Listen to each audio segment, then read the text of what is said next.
So guys, R. Kelly seems defeated, huh? He felt the need to do an interview yesterday with Gayle King. And that's all I saw.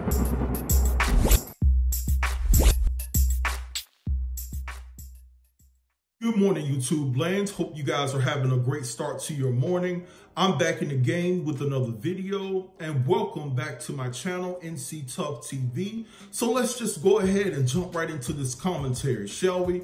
So today we're going to be talking about R. Kelly. Now, if you don't know, let me put you up on game.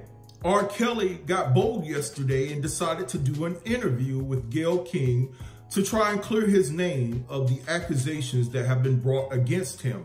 Now, the one thing that I noticed is that you have Oprah in this hand, and then you have Gayle King in this hand, and they're both friends, and they're both leading interviews to bring awareness to two African-American men and to tarnish them and to put them on the spot and automatically just deem them as guilty. Now, if R. Kelly is guilty of his crimes, he should go to prison. And I'm with that, and I'm all for that. I'm not trying to absolve him from any wrongdoing. But in my opinion, it's just very weird to see two black women, two dominant black women within our culture, taking the lead to bring down our men. Now, I don't know what R. Kelly was thinking to do an interview without having his lawyer present, but I just feel that he should have probably just stayed on the low. But how can you tell a man that feels that he's not guilty of any wrongdoing to stay on the low and not to come out and come to the forefront and fight for his innocence? It's just a sticky situation to be in. You know, do I believe that there's some things that derail black men in Hollywood, especially when you reach an elite level? I do believe that. Can someone try to use your past against you to mess up your future? I do believe that. You know, just take for instance, if I was using drugs back in the day or whatever the case may be, and I go to a party where my friends are using drugs, but I'm clean, but they're still my friends. If someone knows of that and they want to bring me down and they have connections to my friends, they can call the police on us and come to the house, and I'm in the mix of the mess, but I'm not using drugs. You know, your past can really affect you if you decide to put yourself in that environment again. And just like with Michael Jackson, you know, him wanting to be around kids all the time was an easy target for him. And R. Kelly's situation is different, and I do understand that. But, you know, when you look at R. Kelly's situation, you have to ask yourself, why are these tapes coming out all of a sudden?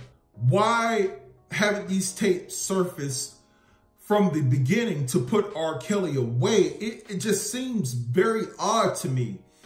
And I just want to say this as well. Michael Avenatti, the prosecuting lawyer in the case, something is fishy with him. Something I don't trust about him. Tell me what professional lawyer is tweeting about details dealing with the case that you are building against R. Kelly. Tell me what lawyer does that. I don't understand why every time he says that he's created, I didn't mean to say create. Anytime that he says that he's uncovered new evidence in the case, he has to run to Twitter and tell the whole world about it. And in my estimation, I feel that this is bully ball. It's like, if I put this out for the whole world to see, then, you know, people that don't have their own minds and have strength within their minds will just conform to what I'm telling them. And the pressure is on R. Kelly from all over the world to get him put away for the rest of his life. We don't know what that evidence is. They say that they have that evidence. I said again, R.Kelly has done something wrong, but I don't know if I can sit here and just go with the word of a lawyer that is tweeting about the case. It just, to me, his message goes unheard. Because I think that any professional lawyer that knows that he has his ducks in a row don't need to go to Twitter to tell the world what evidence he has. And it's like when he goes to Twitter, he knows that R.Kelly is going to get whiff of this information. So it's almost like an intimidation factor too.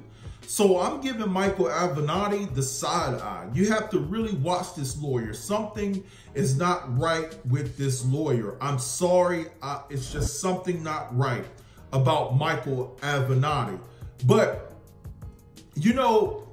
people, we have to understand that in our community that we have certain people that are just not for us.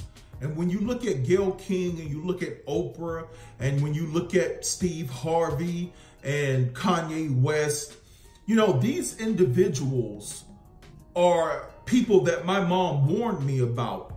And she said, baby, just remember, just because someone has the same skin tone as you doesn't mean that they're for you or going to back you up when, times get rough. Because some of our people think just like the oppressor, and they would like to be in the position that the oppressor is in.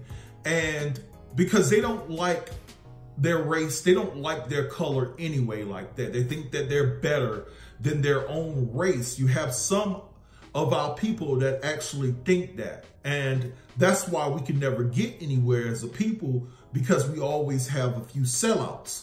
And that's just how it is within our community. So it's just disheartening to see Oprah take charge in the interviews that she did for Neverland, and Gayle King running to R.Kelly to do an interview, but nobody is running to Harvey Weinstein to do an interview or to talk to the people that have alleged crimes against him. It's just very funny just to see, our women sell us out like that. They're just selling us out. I mean, it's no other way to put it. What other way would you like me to put it, people? They are selling us out. And I feel so bad about it. Doesn't mean that R. Kelly is not guilty of his crimes, but it's just like, I don't mean any harm. This is what I would want any African-American man or woman to think like in this situation.